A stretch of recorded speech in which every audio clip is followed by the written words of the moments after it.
Right. You know what I'm saying? Speaking of Houston and the sound, it was basically not too long ago, they came out and said Bun B is getting ready to come out with a new album. And he's going to allow Big K.R.I.T to be his musical director for the entire album. So he's producing, he's singing on it, he's getting Bun B, he's basically taking direction from Big K.R.I.T, which you would consider the new school to an extent, you know what I'm saying, compared to Bun B's generation. Bun B respect, he even has a Pimp C sound at times, you know what I'm saying, like a style where it's like, you knew it's because he jammed the fuck out of Pimp C, you know what I'm saying. When you hear Big K.R.I.T, you'll get that feel, you get that UGK feel at times. So it's like it was a matter of time before that shit happened. You know what though, I'm not gonna lie to you, the very first time I heard Big K.R.I.T was on Wiz Khalifa's, I think it was the Cushion OJ mixtape, if I'm not mistaken. He had a feature on that. I think it's called Glass House. Him and Currency, I believe. That was the first time I heard Big K.R.I.T, and then I was like, oh, okay, this is all right, you know what I'm saying. And then he came out with his first mixtape. K.R.I.T was here, and I think I heard Country Shit first, or I tried to listen to the mixtape and I heard the first two songs, and I got pissed.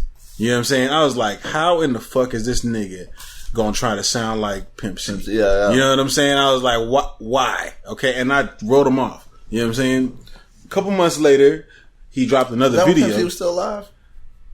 No, Pimp C had passed. Yeah, he had passed. And so I was like, don't fucking touch Pimp C. You know what I'm saying? This was a wound that was still fresh for Texans. Like, you know what I'm saying? Stephen A. Smith, you're like, this is disrespectful. Right? That's how it was. This is blasphemous. That's how I reacted to Big K.R.I.T. I'm not gonna lie to y'all. This is the Truth Be Told podcast, and I'm telling the truth. A couple months later, I ended up hearing another song, and I was like, you know what? Let me go back and check out his mixtape. And I realized that he wasn't trying to sound like Pimp C. That's just who the fuck influenced him. But then I also heard every part of the South in his music. I heard Outkast. I heard 8 Ball and MJG. Yeah. You know what I'm saying? I even heard David Banner. I heard, the Texas shit. It was like he just sat down, he just listened to every Southern album ever of all time. I heard 3 6 Mafia in there. It's like he sat down and listened to every Southern album of all time, and that's Big K.R.I.T.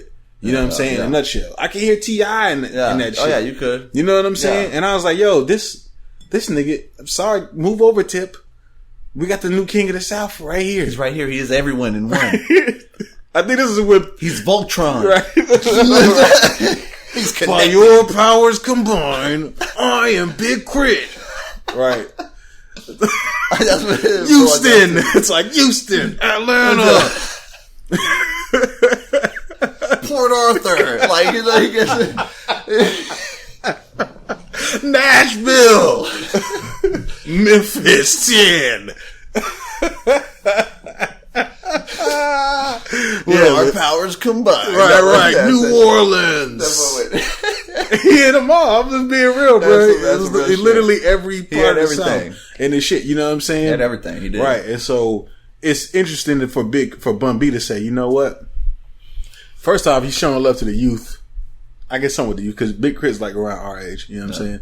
But to show love and say, I'm gonna let you take this musical direction, because you know what? To be honest with you, Pimp C was a lot of the musical direction behind Bun B. You know what I'm saying? It was a lot of that. You know what I mean? The country rap tunes. You know what I'm saying? That came from the Pimp C. Oh yeah. Big K.R.I.T is probably the next best thing to that. So why not? You know what I mean? So we need to keep that going. Of course. You know what I'm saying? Need to. Right. So I'm interested in hearing how this album's gonna sound. He said we're gonna get, long time UGK Bun B fans, you know what I'm saying?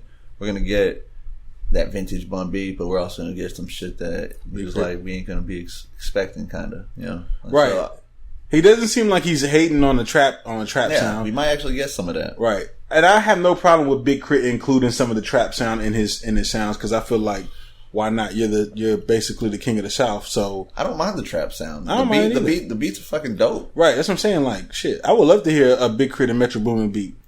You know what I'm saying? That shit would probably sound fire. Dope as fuck. You know what I'm saying? Bun B on that motherfucker. What? K.R.I.T doing a sample. I just exposed somebody I know. I just exposed him to the Rhythm Roulette. If y'all haven't watched this, Mass Appeal puts out this series on YouTube. It's called Rhythm Roulette, And basically, they'll have like a well-known producer, or somewhat well-known producer. They'll have them go into a record shop blindfolded, and they'll just pick 3 records randomly. And then they got to sample from the records and make a beat. You know what I'm saying? Like right there, and they just kind of little 7, 8, 12-minute video, whatever. And they had Big K.R.I.T on there.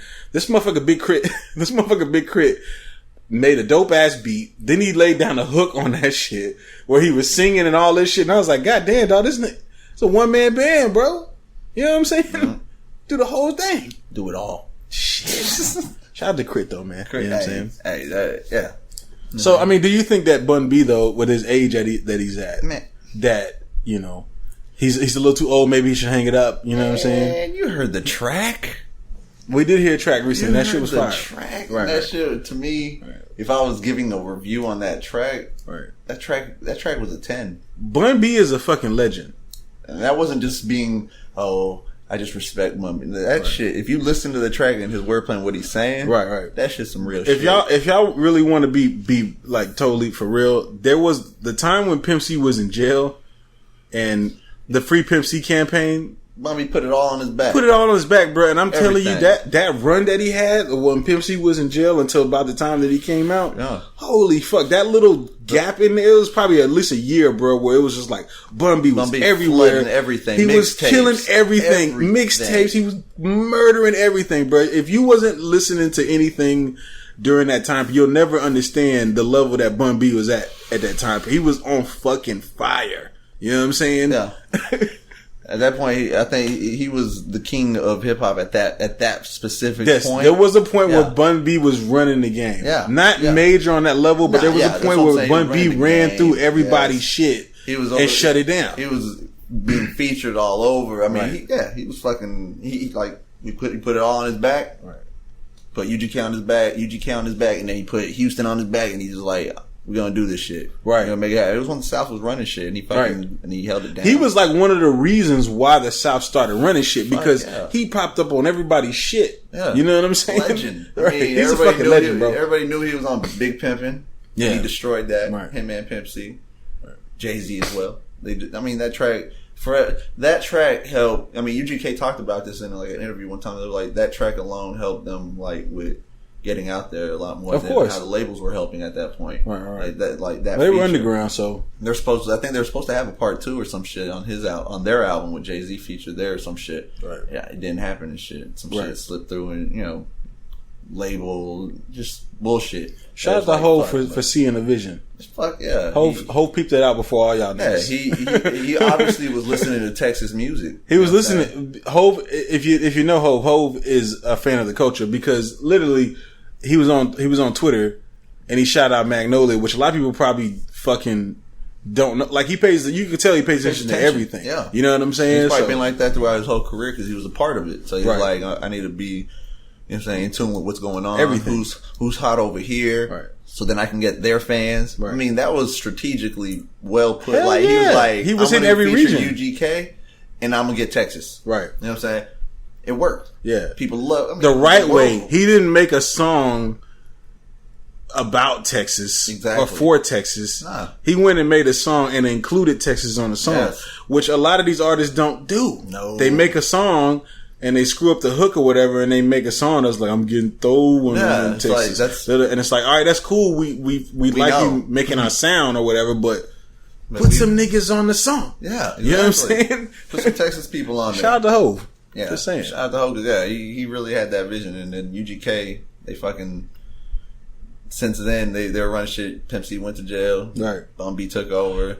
Pimp C came out. They went to Got work. a Grammy? Yeah. Got a Grammy, exactly. Went to work. And before we could really see the full fruits of the labor, Pimp C passed. Rest in peace, man. Right at the beginning of that super blow up that they was gonna have.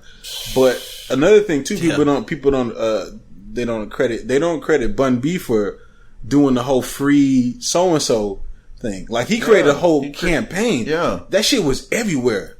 Free Pimp C was everywhere. If you free the pimp, right? You know what I'm saying? If you ain't screaming Free Pimp C, then what is you saying? Exactly. That was literally the fucking motto, bro. In the South. Yeah, you know what I'm saying? Free Pimp C. Free Pimp C. We wanted Pimp C home, right? And now everybody does it now, and it's kind of like overused and overdone now. It's not even. It doesn't have any impact. But nobody was doing that on the level like Bun B had the whole industry saying Free Pimp C. Everybody was saying that shit. He had people that you like. They fuck with each other, right. Celebrities and others like Free Pimp C type shit. Right. It was all over. Right. So, Bun B's a legend of mine. Yeah, hell will always be a legend. So regardless if y'all don't think his raps is that dope right now, it don't matter, bro. He had his time. He ran the game, bro. Listen to that track.